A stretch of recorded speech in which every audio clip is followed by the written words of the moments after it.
بسم اللہ الرحمن الرحیم. ناظرین، ہٹ سٹوری کے ساتھ میں ہوں شمشاد مانگٹ. ناظرین، یہ بات تو آپ جانتے ہیں کہ پولیس پنجاب کی ہو، اسلام آباد کی ہو، سندھ کی ہو، یعنی پاکستان کی پولیس جہاں بھی ہو، وہ اپنے کام جو ہے وہ جھنڈے تو گاڑتی ہے. اور پولیس کی بدنامی کیوں ہوتی ہے؟ چونکہ پولیس خود چوروں اور ڈاکوؤں والے کام کرنے لگ جاتی ہے. آج ہم ایک آپ کو سٹوری دو تھانوں کی، اسلام آباد کے دو تھانوں کی سٹوری بتاتے ہیں. ایک ہے تھانہ بنی گالا اور دوسرا ہے تھانہ نون. دونوں جگہ پہ پولیس نے اپنے اختیارات سے تجاوز کیا ہے، لیکن پولیس سے اختیارات سے تجاوز کرنا کوئی خبر نہیں ہے. یہ تو پولیس روز ہی کرتی ہے، بلکہ صبح ہوتی ہے، شام ہوتی ہے، اور پولیس کی عمر یوں ہی تمام ہوتی ہے. پولیس یہی کام کرتی ہے کہ اختیارات سے تجاوز کیسے کرنا ہے. اصل اس میں یہ خبر یہ ہے کہ پولیس نے ایک معاملے میں، تھانہ جو نون والی سٹوری ہے، تراب الحسن وہاں پہ ایس ایچ او تھے، انہوں نے شہریوں کو اغوا کیا، ان کو 10 لاکھ روپے اغوا برائے تاوان مانگا، یعنی سیدھا سیدھا اغوا برائے تاوان کا یہ کیس تھا. اب جو مدعی تھے اس کی ہمت کو سلام ہے، اس نے بھی کوئی عمران خان کا جھوٹا پیا ہوا تھا. وہ کیس لگا رہا چھوڑا نہیں، آخری گیند تک لڑتا رہا. آخر عدالت سے اس نے آرڈر حاصل کر لیا اور پرچہ ہو گیا. ایس ایچ او پہ بھی، اس کے ساتھیوں پہ بھی. اس پہ بھی بات کریں گے. ایسا ہی معاملہ تھانہ بنی گالا میں ایک ہوا. بنی گالا پہ وہاں پہ ایک ریڈ کیا تھا اسلام آباد پولیس نے، مدعی جو تھا اس کے ساتھ جا کر، لیکن وہاں پہ اسلام آباد پولیس کا اپنا ہی ہے ایک اہلکار شہید ہو گیا. لیکن ایک گاڑی جس میں وہ ریڈ کرنے کے لیے گئے تھے، وہ فارچونر گاڑی تھی تقریباً 1.5 کروڑ روپے کی. وہ پراسرار طور پہ جل گئی یا جلا دی گئی، اس کا پتہ نہیں کیا کھاتا تھا. لیکن اس کیس میں ایک ایس ایس پی انویسٹیگیشن، پھر ڈی ایس پی، پھر علاقہ ایس ایچ او، ان کے خلاف پرچہ تقریباً 1 سال کی جدوجہد کے بعد ہوا ہے. اس میں دونوں جو مدعیان ہیں ان کی مسلسل سٹرگل، عدالتوں میں پیشیاں، پھر پولیس کا دباؤ، اس کے باوجود وہ پرچے تو کرانے میں کامیاب ہو گئے. لیکن پولیس کے ظاہر ہے، پولیس کے اپنے ہاتھ میں تھے پرچے دینے کیسے ہیں، یعنی پرچوں میں کیا کمزوری رکھنی ہے. دونوں ڈھیلے ڈالے پرچے، جس کو ہم پنجابی میں کہتے ہیں کھسی پرچے، لیکن ہو گئے ہیں. اب معاملہ پھر دوبارہ عدالتوں میں جائے گا کہ جی ذرا پرچوں میں جان ڈالی جائے. تو میرے ساتھ اسٹوڈیو میں موجود ہیں جناب عامر چودھری صاحب. عامر چودھری صاحب، پہلے تو مجھے یہ بتائیں کہ یہ تراب الحسن صاحب جو ہیں، یہ ایس ایچ او نون تھے، جی وہ کیا معاملہ ہوا تھا؟ وہ سر 2023 میں 1 سال پہلے انہوں نے 2 مزدور اغوا کیے تھے. اچھا. اغوا کر کے پولیس لائن کے پاس کوئی ایک ڈیرا بنا ہوا تھا بھینسوں کا، وہاں پہ انہوں نے جا کے ان کو قید کر دیا. جب انہوں نے قید کیا، ان کے اوپر تشدد کیا، ان کو رسیوں سے اور سنگلوں سے باندھ کے رکھا اور 10 لاکھ روپے کی ڈیمانڈ کی ان کے لوائقین سے. اچھا، اس میں اس ایف آئی آر میں نا ایک رحمت اکبر پولیس ٹاؤٹ بھی ہے، جی جو بندے کو وہاں پہ جس نے یہ سارا کام کروایا اپنی نگرانی میں، جی اور وہ بندے کو پکڑوایا، وہاں پہ بھینسوں کے باڑے میں لے جا کے تشدد کروایا، پھر 10 لاکھ روپے مانگا. پھر آگے کیا ہوا؟ ان کے سر آنکھوں میں مرچیں ڈالتے رہے، اور ایسی جگہ مرچیں ڈالتے رہے جب بندہ بیان نہیں کر سکتا. صحیح ہے. اور ان سے پیسے بھی لیے انہوں نے. اور اس کے بعد بھی S H O sub inspector Turab ul Hasan صاحب ایس ایچ او رہے نون میں. خیر پھر ان کی ٹرانسفر اپنے محکمانہ طریقے سے ہوتی رہی. لیکن سر 1 سال اس مدعی کو لگ گئے عدالتوں کے چکر کاٹتے کاٹتے. کیا نام ہے جی مدعی کا؟ سر جی مدعی کا نام ہے چودھری کوثر. اچھا، ٹھیک ہے. اس نے اسٹرگل کی سر. یہ مقدمہ نمبر ہے جی 60/24. ٹھیک ہے. اچھا، جو مقدمہ درج ہوا ہے اس میں کیا دفعات لگائی گئی ہیں؟ ایک سر دفعات لگائی گئی ہے 342. حالانکہ سر اس میں اغوا کی دفعات بھی بنتی تھی، کیونکہ پولیس نے اغوا کیے ہوئے تھے نا بندے، اغوا کر کے لے گئی تھی. پھر تشدد کیا گیا، پھر مرچیں جو ڈالی گئی، جی وہ سب کچھ کیا گیا. لیکن سر اب دیکھیں، انہوں نے یہ 31/1/2023 کا واقعہ ہے. سال ہو گیا پورا. صحیح ہے. سال بعد جا کے مدعی کو سر جی جا کے انصاف ملتا ہے، وہ بھی کورٹ سے. وہ بھی پورا نہیں ملتا. وہ بھی پورا نہیں مل رہا. اب دیکھیں اس میں ایک برکت اے ایس آئی صاحب ہیں، تراب الحسن صاحب ہیں، باقی اہلکار پولیس ہیں. ٹھیک ہے. یہ سارے سال مل کے انہوں نے تشدد کیا، پیسے بھی مانگے، پیسے بھی لیے، سب کچھ کیا. لیکن اس کے اوپر اسلام آباد پولیس نے پرچہ کاٹنا تھا. نہیں تو کوثر جو ہے، وہ مدعی مقدمہ جو ہے، وہ کیا دوبارہ کسی عدالت سے رجوع کرے گا کہ جناب عدالت نے کہا تھا پرچہ دیں، تو پرچے میں باقی دفعات تو لگائی جائے؟ سر میرے ذرائع کے مطابق بالکل وہ عدالت سے رجوع کرے گا اور اعلیٰ پولیس افسران سے بھی رجوع کرے گا. لیکن پولیس اس کو سر کیا انصاف دے گی، جنہوں نے پہلے ہی اپنے پیٹی بھائیوں کو بچانے کے لیے دفعات کی اس میں کس طرح لگائے؟ پہلے تو سال پرچہ نہیں ہونے دیا، اگر پرچہ ہوا ہے تو دفعات نہیں لگی. آئی جی صاحب، یہ معاملہ دیکھنے کی ضرورت ہے. اچھا عامر چودھری صاحب، یہ بتائیے گا کہ جو دوسرا بنی گالا والا ایشو ہے، جی بنی گالا وہ مقدمہ جو عمران ولد گل جو ہے، اس کا مقدمہ تھا کوئی جنگ میں، وہ ریڈ کا ملزمان اشتہاری جو تھے بنی گالا میں چھپے ہوئے تھے ریڈ کرنے کے لیے اپنی فارچونر گاڑی پہ وہ جو رینٹ کی گاڑی لے کے آیا تھا، وہ کیا معاملہ ہوا ہے؟ یہ سر مقدمہ درج ہوا ہے، مقدمہ نمبر ہے 36/24 اور دفعہ 436/155۔ یہ سر اس میں عمران ہے، عمران ولد گل محمد، اسلام آباد کا رہائشی ہے یہ۔ اس نے ایک مقدمہ درج کروایا تھا ضلع جنگ میں۔ ضلع جنگ جو ہے نا سر جی، وہاں پہ تھانہ سیٹلائٹ ٹاؤن، وہاں پہ ایک مقدمہ درج اس نے کروایا تھا، مقدمہ نمبر تھا 215/22۔ ٹھیک، وہاں سے یہ اور جرم تھا سر 324/109، لڑائی جھگڑے کا تھا، اور اسی فارچونر گاڑی کے اندر لڑائی جھگڑا ہوا۔ وہ ملزمان وہاں سے اشتہاری اس نے کروائے، ملزمان بھاگ کے یہیں کے اسی ایریے میں آئے، بنی گالا جی بنی گالے میں۔ پھر سر جی وہ اشتہاریوں کو ریڈ کروایا گیا ان کو پکڑنے کے لیے، تھانہ بنی گالا کی دور تھی، بنی گالا پولیس نے ظاہر سی بات ہے ریڈ کرنا تھا ساتھ جا کے۔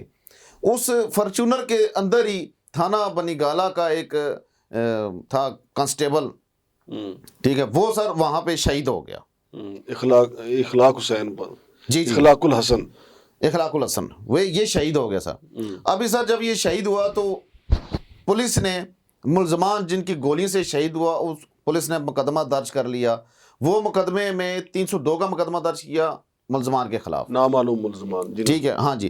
اور اس میں ظاہر سی بات ہے وہ مقدمہ نمبر تھا 39/23، 1 سال پہلے کی بات ہے سر۔ اس میں یہ گاڑی مال مقدمے کے طور پہ اندر کر لی گئی، انہوں نے تھانے میں بند کر لی۔ فارچونر گاڑی تھی 1 کروڑ میرے خیال میں کوئی 30-35 لاکھ کی گاڑی تھی، ٹھیک ہے۔ اس کے بعد سر جی جب اوریجنل مالک یہ جو عمران تھا، یہ بیسیکلی رینٹ پہ گاڑی اس نے رکھی ہوئی تھی فارچونر، اور یہ جس بندے جو مالک سے لی ہوئی تھی اس کو 5 لاکھ 5.5 لاکھ روپیہ رینٹ دے رہا تھا منتھلی۔ جب اس نے کہا گاڑی تو بند ہوگی تھانے میں، اصل جو مالک تھا اس کو بولا جی آپ سپرداری کے لیے اپلیکیشن دیں۔ جب اس نے سپرداری کے لیے اپلیکیشن دی، اب یہ سر اس میں اب پولیس کو غصہ تھا، پولیس کو کیا چیز تھی پولیس کے اندر، ٹھیک ہے، پولیس نے ٹریکر اتار لیا گاڑی کے اندر سے، گاڑی ملے نہ کہ گاڑی کدھر جا رہی ہے، ٹریک نہ ہو سکے۔ اور ساتھ ہی جب وہ رپورٹ لینے آیا تھانے سے تو پولیس نے یہ کہا جی کہ آپ کی گاڑی جل چکی ہے مالک کو۔ مالک نے ظاہر سی بات ہے اس نے پھر اتنے جمیلوں میں تو نہیں پڑنا تھا، اس نے تو جس کو رینٹ پہ دی ہوئی تھی اسی سے کہنا تھا جی کہ مجھے پیسے دے دو گاڑی کے۔ اب عمران جو ہے اس نے اس کو 1 کروڑ 32-34 لاکھ روپیہ کیش اس کو پیمنٹ کر دی، اور ساتھ جتنے مہینے گاڑی اندر رہی وہ بھی سارا کچھ اس نے اس کو، یعنی مالک کا کام ٹھیک ہو گیا، مالک کلیئر ہو گیا، ٹھیک ہے۔ اب اس کے بعد آتا ہے سر جی کہ عمران عدالتوں کے چکر کاٹتا شروع ہو گیا، اس کو بھی سال لگ گیا کہ ہاں اس کو بھی سال لگ گیا، اور یہ سر پورے سال کے بعد، اور اس میں نامزد کون ہے؟ SSP انویسٹیگیشن، DSP، SHO، تفتیشی، اور اس کے علاوہ نامعلوم ملزمان، ان سب نے مل کے سر اب مدعی کا بطور FIR کے مطابق مدعی کا یہ کہنا ہے جی کہ میری گاڑی جب مال مقدمے ایک تھانے کے اندر بند ہے تو وہ تھانہ شمس کالونی کے دودھ سے کیسے برآمد ہوگی جلی ہوئی؟ ہاں، وہ کیسے چلی وہاں پہ پہنچی کیسے؟ جب سر جی مال مقدمہ کوئی بھی چیز ہوتی ہے تو وہ تو آلریڈی وہ کورٹ میں پیش کرنی ہوتی ہے۔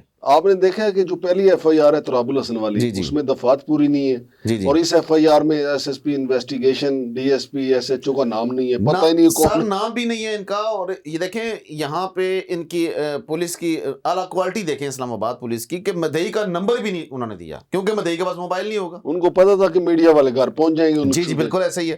اب سر اس میں تفتیشی سمیت کوئی میرے خیال میں 7-8 بندے اس نے نامنیٹ کیے ہوئے ہیں، کچھ نامعلوم بھی ہیں بیچ میں، لیکن SSP انویسٹیگیشن دیکھیں انہی کے اوپر، انہی کے جو انڈر تھانہ ہے اس کے اندر جا کے FIR درج ہو جاتی ہے۔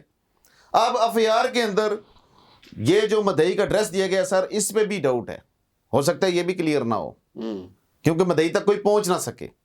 اب مدعی کو سال پورا لگ گیا، عدالتوں میں چکر کاٹتے، ذلیل ہوتے، اس کی گاڑی بھی گئی۔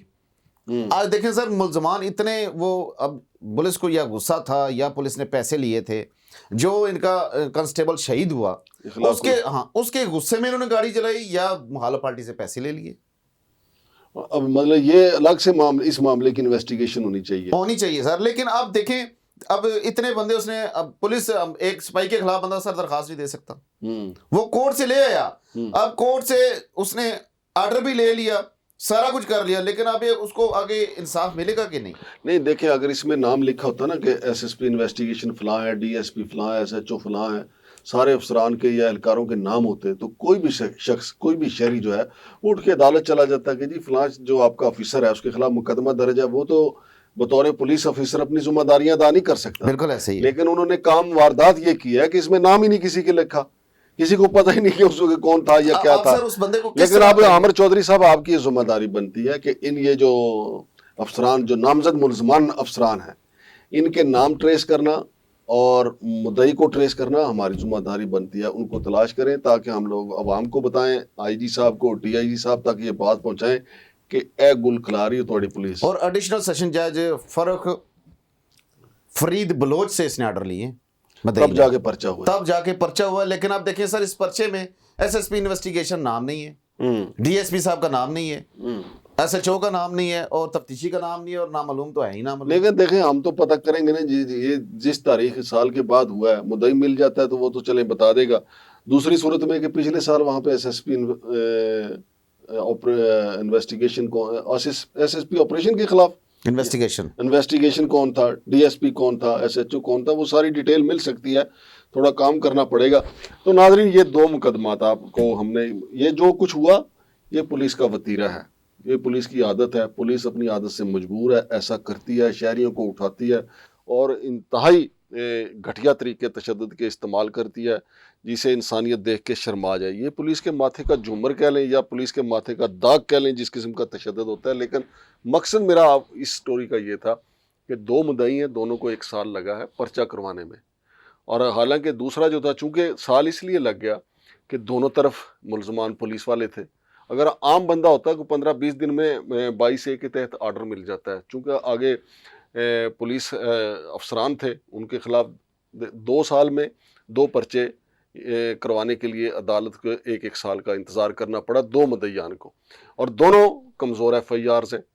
ایک میں نام نہیں لکھے گئے، دوسرے میں ایف آئی آر وہ جو گواہ برائے تاوان کی ہونی چاہیے تھی وہ نہیں لگی. چونکہ ان ایف آئی آر سے پولیس کی آمدن نہیں ہے. پولیس کی آمدن ہوتی ہے کہ کسی بڑے سرمایہ دار کے خلاف پرچہ ہو جائے، اس کے خلاف تو پھر یہ ڈھونڈ ڈانڈ کے کچھ ایسی دفعات بھی ڈال دیتے ہیں جو 5-10 لاکھ روپے میں جس کی سودا ہو سکے. دفعات ہماری بکتی ہیں، جس طرح سنیارا جو ہے سونا تھوڑا تھوڑا بے کے قرات کے حساب سے بیچتا ہے، اسی طرح ہماری دفعات تھانوں میں بکتی ہیں کہ 506 کے کتنے پیسے لگیں گے، 324 کے کتنے پیسے لگیں گے، 302 کے، 406 کے کتنے پیسے لگیں گے. تو ان دونوں مقدمات میں چونکہ پولیس افسران تھے اور مقدمہ درج کرنے والے محرر کو پتہ تھا کہ اتنے کسی نے کی دینا، چھڑکنا بھی نہیں کسی نے دینا، لہٰذا انہوں نے اپنے بندوں کو بچایا. تو آئی جی صاحب یہ دیکھیں، یہ معاملہ آپ کے دیکھنے کا. عامر چودھری اور شمشاد مانگڑ کو اجازت دیجیے. اللہ حافظ.